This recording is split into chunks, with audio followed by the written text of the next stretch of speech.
Assalamualaikum warahmatullahi wabarakatuh. Apa kabar sobat sekalian? Jumpa lagi di channel Robert Rumuni. Kali ini kita akan membahas berita hangat dan masih hangat diperbincangkan, yaitu tentang hasil polling ILC ya. Ganjar di bawah Anies dan Prabowo ya. PDIP salah pilih. Nah, ini menarik terkait survei yang kadang kita harus pertanyakan kredibilitasnya gitu ya. Tapi kalau kita milih ILC, Indonesian Lawyers Club, ya bisa kita nilai lebih kredibel dari survei yang lain ya. Bagaimana selengkapnya langsung kita baca dulu apa yang dilansir oleh rmol.id. Republik Merdeka, polling 24 jam Indonesia Lawyers Club ILC talkshow di Twitter mengenai calon presiden capres di 2024 digelar usai PDIP deklarasi Ganjar Pranowo sebagai capres di Batu Tulis, Bogor, Jawa Barat Jumat kemarin. Hasil polling ILC ini menunjukkan tingkat elektabilitas di kalangan pengguna Twitter yang tidak lebih tinggi dari dua capres lainnya yang mengemuka di publik. Disebutkan ada 65% voters memilih mantan Gubernur DKI Jakarta yang diusung Koalisi Perubahan Anies Baswedan. Kemudian 19% mendukung Ketua Umum Partai Gerindra, yaitu Prabowo Subianto ya. Dan ada 16% yang mendukung Ganjar Pranowo. Polling yang diikuti oleh 60.000 voters tersebut dikomentari oleh Direktur Political and Public Policy Studies Jerry Masih. Ia bertanya-tanya apakah Ganjar merupakan pilihan tepat bagi PDIP. Saya pikir Ganjar pilihan yang salah dan keliru. Megawati pasalnya kemampuan memimpin dia masih kalah kelas dengan Anies dan Prabowo. Demikian Jerry berpendapat ya. Ya, beritanya pendek-pendek saja ya. Tapi yang memang dicari adalah hasil polling ILC, dan kita ketahui ILC adalah bisa dibilang yang mewakili atau sedikit kredibel ya dibandingkan dengan survei-survei yang lain ya. Jadi kalau kita melihat survei yang di luar ILC ya, ada survei yang memenangkan Ganjar ya, ada juga survei yang memenangkan Prabowo, juga ada survei yang memenangkan Anies Baswedan. Tetapi survei-survei yang tanda tanya adalah bagaimana survei itu ya, misalnya SMRC itu ya, yang terus-menerus memenangkan Ganjar dan terus-menerus juga menempatkan Anies di posisi ketiga ya, di bawah Prabowo ya teman. Jadi mengingat ya, ini juga patut dipertanyakan bagaimana bisa posisi 3 sementara waktu Anies itu sudah melalang buana melakukan survei politik di berbagai daerah, penerimanya antusias ya, bahkan di beberapa suatu daerah di Sulawesi ya kalau nggak salah ya, Makassar kalau nggak salah, itu ada branding mobil sampai ratusan dengan nama Anies ya. Bayangkan ya, branding mobil satu aja sudah mahal, apalagi ratusan gitu ya. Itu satu hal ya. Kemudian kalau kita melihat safari politik di daerah-daerah yang lain, Anies juga luar biasa gitu ya.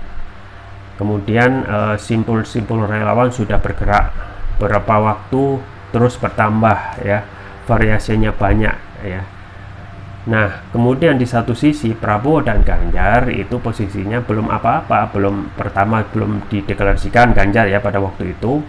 Kemudian termasuk juga Prabowo yang masih menunggu-nunggu ya, jadi enggak untuk mendeklarasikan dirinya dalam koalisi Indonesia Raya bersama dengan PKB ya. Tetapi seiring dengan waktu terus-menerus ya, dalam survei yang dilakukan oleh SMRC, Ganjar tetap nomor 1 ya, Prabowo nomor 2, kemudian juga Anies tetap nomor 3 ya. Nah, fenomena ini ya terkesan janggal ya. Kalau Ganjar itu terus nomor 1 ya, kenapa Presiden Jokowi yang selalu mengendorse Ganjar dan juga Prabowo ya sampai gelisah ya terkait pengendorsan? Karena saat ini yang benar-benar sibuk untuk melakukan endorse dan memastikan siapa yang akan menjadi penerus Presiden Jokowi itu terus digenjot gitu ya. Ya, usut punya usut ya, dengar-dengar bisik-bisik tetangga, ternyata memang sebenarnya yang sebenarnya itu Anies ya, kalau di survei itu peringkatnya jauh ke atas ya, melampaui Ganjar dan Prabowo gitu ya. Nah, ini kemungkinan yang menjadi alasan kenapa Presiden Jokowi masih gelisah terkait potensi kemenangan antara Ganjar dan juga Prabowo. Karena ingat, Ganjar Prabowo itu ya masih bisa dibilang endorse ataupun ya mengikuti keinginan dari istana ya. Jadi banyak sekali kepentingan yang coba untuk diamankan dengan tetap mempertahankan asa kemenangan kedua tokoh tersebut, yaitu Ganjar dan Prabowo ya. Beberapa kepentingan-kepentingan yang coba untuk dijaga, untuk diamankan ketika presiden itu ya sesuai dengan keinginan istana, antara lain tentang kepentingan potensi akan dibukanya lagi terkait praktek KKN ya. Sudah pernah disampaikan di beberapa pemberitaan pada pemerintahan Presiden Jokowi itu ya, disampaikan oleh Begawan Ekonomi yaitu Rizal Ramli ya, pada saat pemerintahan Presiden Jokowi perusahaan Kaisang itu naik sampai 60 perusahaan ya. Kemungkinan ini akan dibuka ya. Kemudian juga tentang potensi dituntutnya ya kejadian yang pelanggaran hak asasi manusia, yaitu ada proses kejadian Kanjuruhan ya, kilometer 50 ya, dan lain sebagainya, yang kemungkinan ini harus diamankan. Dan kemudian yang ketiga terkait politik dinasti ya. Nah, di situ ada Gibran yang saat ini masih wali kota Solo, dan kemungkinan pada Pilpres 2024 akan naik levelnya, bisa diajukan sebagai gubernur Jateng atau ya maju dalam kontestasi Pilgub DKI. Nah, ternyata Kaisang juga ya, Gibran sudah ya, Kaisang juga sudah menyampaikan keinginannya, hasratnya untuk masuk dalam kontestasi Pilwakot ya, entah itu di Depok yang saat ini ramai diperbicarakan, atau maju di kotanya sendiri yaitu Solo ya. Selain Gibran yang kemungkinan juga nanti akan naik level ya, bisa mendampingi Edi dalam Pilgub Sumatera Utara ya. Jadi kepentingan itulah ya, termasuk juga kepentingan infrastruktur, yaitu termasuk yang fantastis ya, IKN kelanjutannya bagaimana ya, termasuk juga kereta api cepat Jakarta Bandung ya, yang kemungkinan harus diamankan untuk dilanjutkan ya. Makanya all president's man itu tetap dipertahankan. Jadi setelah PDIP sudah mendeklarasikan Ganjar sebagai calonnya di kontestasi Pilpres 2024 ya, sekarang sudah ada kejelasan ya. Yang semuanya masih abu-abu ya, siapa yang akan nasib Ganjar ya, ternyata sudah dideklarasikan oleh PDIP, termasuk juga Prabowo yang juga ngebet ya untuk maju dalam kontestasi Pilpres sebagai capres. Dalam beberapa pemberitaan sudah menyampaikan bahwasanya mau gitu ya, nggak mau disandingkan sebagai wapresnya atau bacawapresnya Ganjar ya, karena Gerindra sudah kuat ya. Dalam Rapimnas Gerindra juga Prabowo sudah diputuskan sebagai presiden dari baca pres dari Gerindra ya. Jadi kalau saat ini posisi Presiden Jokowi yang dalam hal ini paling sibuk dalam kontestasi Pilpres, bermain dalam dua kaki ya. Di satu kaki untuk mempertahankan atau memenangkan Ganjar Pranowo, di satu sisi ya masih digelayuti ya oleh Prabowo yang juga menginginkan dukungan dari istana ya, untuk setidaknya mengimbangi tidak jauh-jauh amat suaranya, atau memalukan suaranya sampai menjadi juru kunci nanti dalam kontestasi Pilpres. Jadi dua kaki. Di satu sisi ya Presiden Jokowi kemungkinan nanti akan berusaha untuk memenangkan ataupun memajukan partainya, termasuk juga memenangkan Ganjar, pun juga Prabowo juga perlu sokongan dari istana yaitu Presiden Jokowi. Nah, survei-survei itu sudah digencarkan ya, bahkan setiap bulan itu surveinya muncul terus ya. terutama SMRC yang terus-menerus memunculkan nama pemenangnya yaitu Ganjar dan juga Prabowo, dan istiqomah untuk terus menempatkan Anies dalam posisi 3 ya. Jadi masalah survei ini ya, yang juga termasuk menjadi salah satu tools ya untuk menekan atau mendesak para ketua umum partai ya, termasuk PDIP pada saat dulu ya kontestasi Pilpres di 2014, Megawati dikepung oleh berbagai macam survei yang yang menaikkan elektabilitas Jokowi ya. Jadi elektabilitas Jokowi 2014 ya naik ya, dikepung oleh beberapa, di prank ya dalam tanda kutip oleh beberapa lembaga survei, dan akhirnya mau tidak mau ya mendeklarasikan Jokowi at the last minute ya, di menit-menit terakhir. Nah saat ini kondisinya sama ya, kondisinya Ganjar adalah elektabilitas dari tokoh di PDIP yang moncer terus ya, beberapa bulan terus dinaikkan, entah itu dinaikkan secara genuine atau by design ya, karena kalau selama lembaga survei itu belum mengumumkan dari mana asal dananya ya, bisa diduga itu fungsinya sebagai pengarahan opini gitu ya, pengarahan opini untuk terus menjadikan calon yang diinginkan itu terus menjadi nomor 1. Nah SMRC terus menjadikan Ganjar ya, sebelumnya Prabowo, karena isunya ataupun trennya Prabowo sekarang naik setelah Ganjar menolak ataupun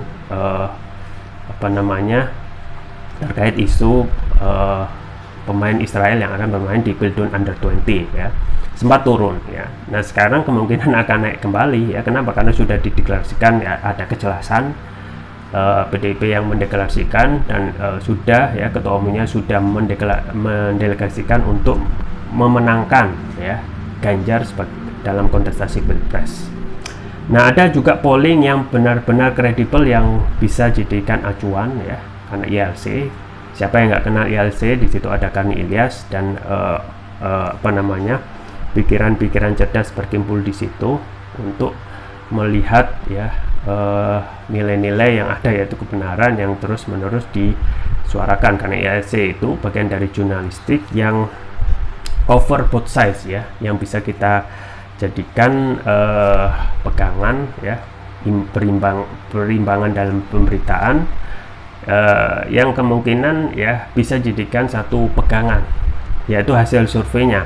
Beberapa waktu yang lalu ya, sebelum Ganjar ini dideklarasikan ya, Anies ternyata nomor 1 ya, menjadi nomor 1 dalam survei Twitter ILC. Di bawahnya ada Ganjar dan kemudian Prabowo. Nah saat ini ternyata setelah Ganjar itu dideklarasikan oleh PDIP, posisinya nggak berubah, bahkan lebih meyakinkan Anies, yaitu 65% voters memilih Anies Baswedan ya. Yang kedua justru yang naik adalah Prabowo ya, 19%, dan yang menjadi juru kunci 16% justru Ganjar Pranowo. Nah ini menjadi pertanyaan, apakah ini kesalahan PDIP salah milih atau tidak ya. Nah kalau kita melihat orang-orang yang di PDIP ya, siapa lagi yang dimajukan sebagai baca pres ya, tidak mungkin juga Puan jauh dari nama-nama yang sering disebutkan oleh survei. Bahkan ketika coba untuk dilakukan proyek pencitraan juga elektabilitas Puan tidak kunjung naik. Kalau dari dulu elektabilitas naik ya, dari dulu ya Puan pasti akan dimajukan karena banyak sekali keuntungan ya. Pertama adalah Teras Soekarno yang kemungkinan akan dilanjutkan oleh Puan. Yang kedua tentu saja coba untuk dimagangkan ya Puan ini, yang kemungkinan untuk 5 tahun ke depan bisa elektabilitasnya bisa naik gitu ya. Nah ternyata survei Twitter ya bisa juga menjadi pasti ini akan dibaca oleh Prabowo ya, kubu Prabowo pasti juga akan dibaca oleh Ganjar Pranowo. Nah bagi Ganjar Pranowo pasti ini akan menjadi pelecut ya, termasuk juga bagi civil society yang melihat realitas ya, kenapa di survei yang memenangkan Ganjar misalnya SMRC itu ya terkesan tidak genuine. Satu sisi Anies sudah bekerja ya, safari politik, duanya belum bekerja yaitu Prabowo Ganjar selalu dimenangkan ya. Nah, ini bisa jadi acuan ya, meskipun tidak 100% ya. Karena apa ya? Karena kedepannya ya, meskipun ya suara Anies itu sudah melejit ya sampai 65% di survei ILC Twitter ini, yang menjadi musuh bersama dalam pemilu adalah kecurangan ya. Kecurangan yang kalau tidak dijaga hati-hati bisa jadi sebagai kecurangan yang TSM, terstruktur, sistematis dan masif ya. Nah, kalau kecurangan ini sudah sifatnya TSM, siapapun orangnya pasti akan batal jadi menang ya. Sama seperti Prabowo yang dengar-dengar gitu ya, suaranya juga sebenarnya bisa menang ya, tetapi karena ada 1-2 hal ya, akhirnya Presiden Jokowi jadi menang di periode kedua ini. Ya, kita tunggu saja ke depan tentang konstelasi yang begitu panas dan menarik ini ya, tentang posisi Anies setelah Ganjar maju dideklarasikan oleh PDIP, termasuk juga Prabowo yang kemungkinan juga akan mengenjot suaranya yang saat ini tertinggal, dan juga Ganjar yang saat ini tertinggal dalam kontestasi Pilpres 2024. Bisa tidak mungkin ya PDIP yang sudah pede yang menginginkan kemenangan hat-trick ya, tanpa melihat manuvernya ketika 2 periode ini ya, lebih pro kepada rakyat atau tidak, ini justru akan menggerus suara akal sehat ya, yang suara akal sehat itu justru akan kembali menaikkan dukungan kepada yang dipersepsikan sebagai sosok perubahan, yaitu Anies Baswedan. Ya, kita tunggu saja ke depan tentang kontestasi Pilpres 2024 ini. Itu saja yang bisa saya sampaikan, semoga bermanfaat. Jangan lupa like, share, dan subscribe. Sampai jumpa lagi. Wassalamualaikum warahmatullahi wabarakatuh.